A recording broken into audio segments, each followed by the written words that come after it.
Oh, nandito na ako. Kamusta yung mga trabaho niyo? Nagawa niyo naman ba na maayos? Ah, opo, boss madam. Good. Ah, siya nga pala. Asan yung bag ko?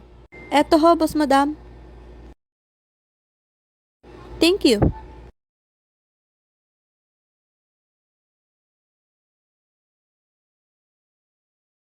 Oh my gosh.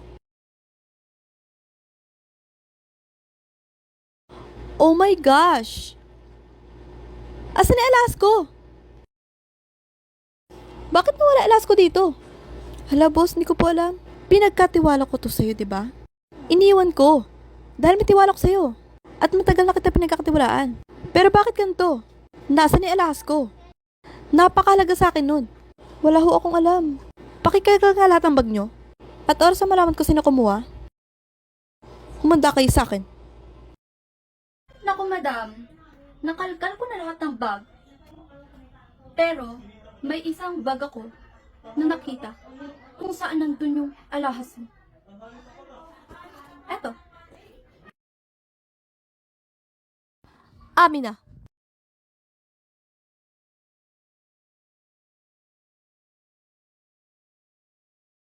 What the heck? Bakit? Nandito sa bag ni Sisa. Ano ibig sabihin nito? Naku! Paano po napunta dyan sa bag ko yung alahas nyo, ma'am? Kabago-bago mo rito? Hindi ka makapagkatiwalaan? Ang kapal talaga ng mukha mo.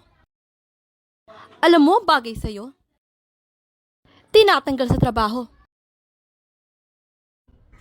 Wala ko akong kinukuha. Isa sa mga gamit nyo.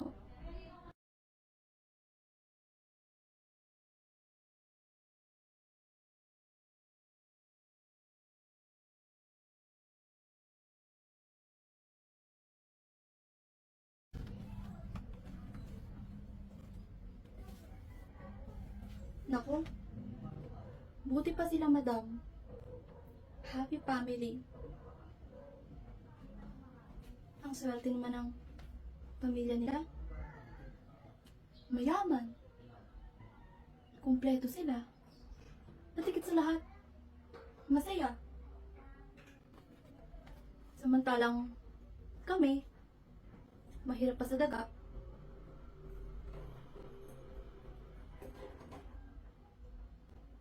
Pero di bale, mag-iipon ako at pagsisikapan ko na marating yung gusto namin.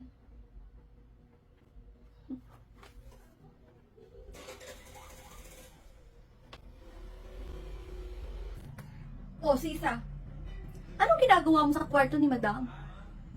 May binabara ka, no? Ah, hello po. Ah, nakita ko lang ho itong picture. Babalik na po ako ng trabaho. Ah, oo nga pala. Meron nga pala kung ipapasuyo. Papakuha lang sana ako dun sa ibabaw ng cabinet. Doon sa kusina, hindi ko kasi maabot eh. Ah, sige po. O, sige.